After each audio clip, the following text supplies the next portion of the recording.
Stronger After Stroke, a global resource for stroke survivors and their families. He serves on the Midwest Advocacy and Communication Subcommittees for the American Heart Association and was elected chair of the Ethics and Human Rights Committee for the Kentucky Nurses Association. Help users from insight on the Health Podcast from featuring conversations with leaders transforming healthcare. Rose is dedicated to advancing nursing, improving healthcare access, and empowering these nursing providers.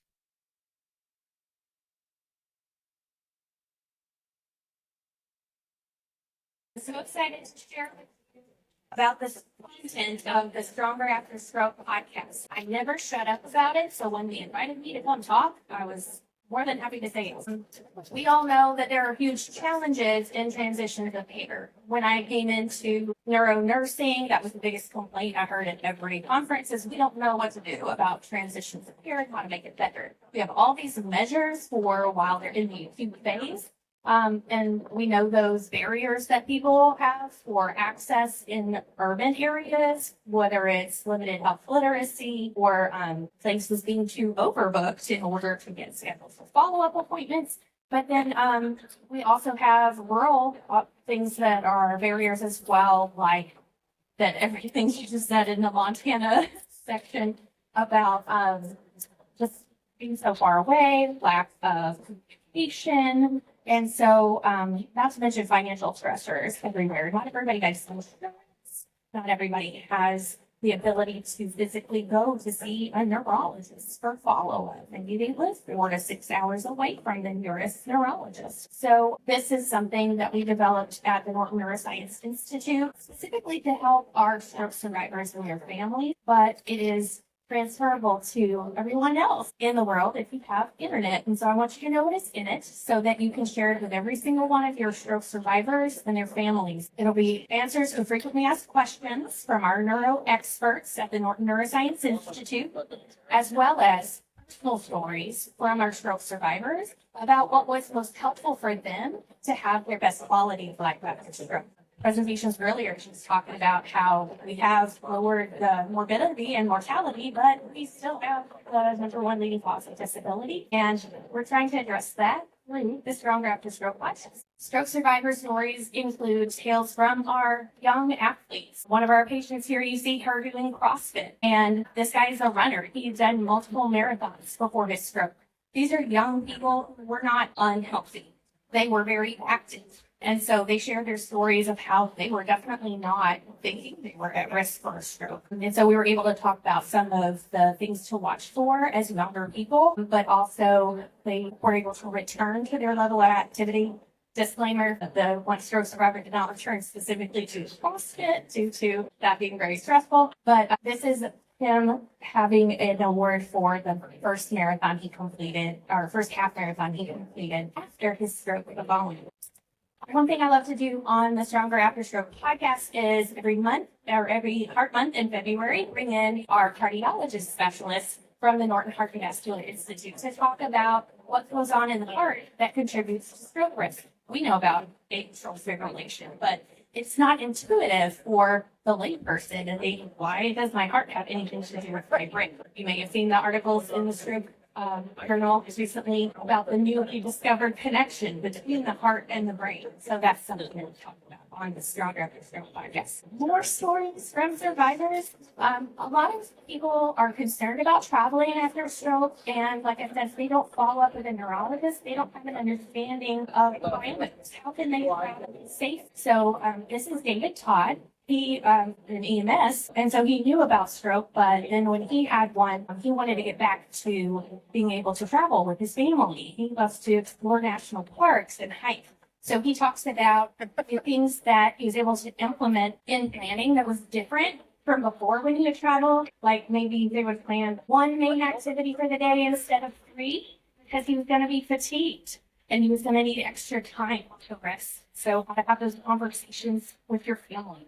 If a family member is planning the trip, how do you plan a trip for a stroke survivor so that they don't get too tired out and they're still able to participate in the family vacation and make that really possible, as well as staying hydrated on flights and things like that. So we have 2 episodes on sex after stroke.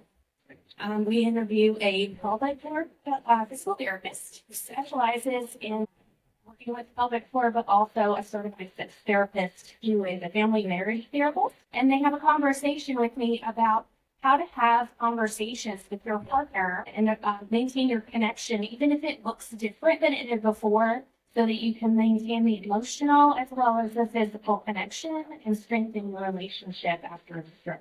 These are topics that may not be comfortable to have in a support group. And so I know several support groups have used this as kind of a conversation starter or a supplement if it's not something they want to talk about in the actual group itself, but allows them to hear from experts. And we also, in the show notes of each episode, refer to online resources like where can you find a pelvic floor therapist near you?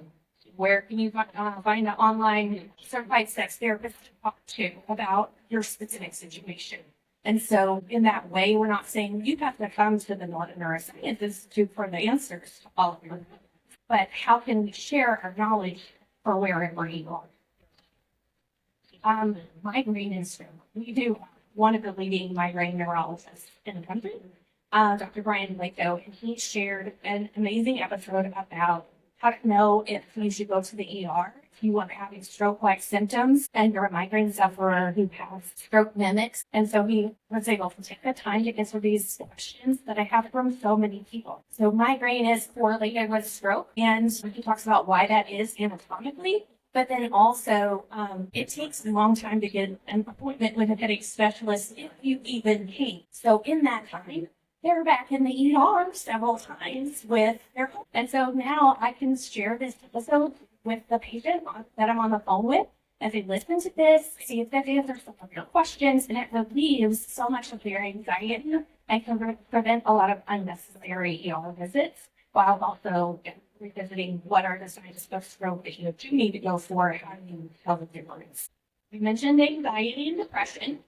We're going to assume everybody has anxiety and depression after stroke, unless they do otherwise. And so we have a coping with anxiety episode with a family marriage therapist who talks about breathing exercises, but also an exercise in 5, 4, 3, 2, 1, where you're noticing what is happening around you so you can be present in the moment, but also talking about how normal it is to experience anxiety after a stroke. Just last month, I had a woman call me and she was like on the verge of tears because she said, my husband is getting so mad at me and I'm too afraid to go to sleep and I'm afraid I'll never wake up again or I'll wake up and my stroke will be back. And she was like, I'm losing my mind and I feel like a crazy person and he thinks I'm a crazy person. And so I said, share this with your husband, put it together and then I'll be back with you. She called me back after the weekend and she said, I feel like I'm living in a totally new house. My husband understands how I'm feeling and he knows how to talk to me to help me calm down. And it was just incredible. And so I really highly encourage you to utilize specific episodes for specific issues with your patients.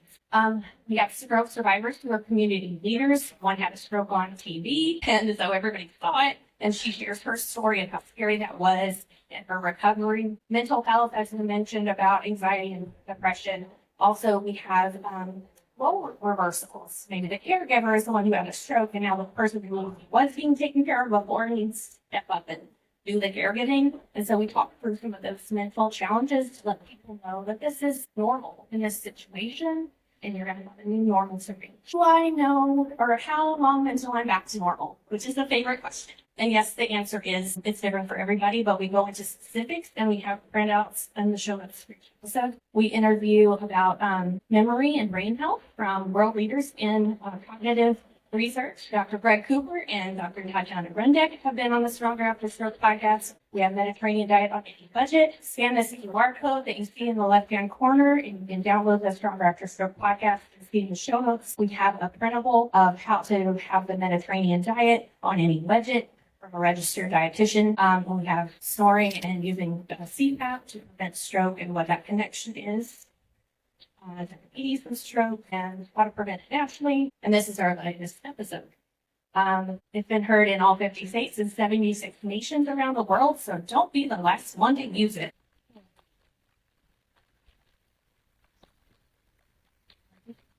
Go ahead and put your QR, let me just want to go and have it. Let's get that QR code up there, because that's really important. Use this around. Anyone with what questions for Rosa? She's glad to chat with you over here in terms of how she's done this and how you can use this in your practice, or if you want to be interviewing some folks and doing your own podcast. So thank you so much. Let's give her another hand.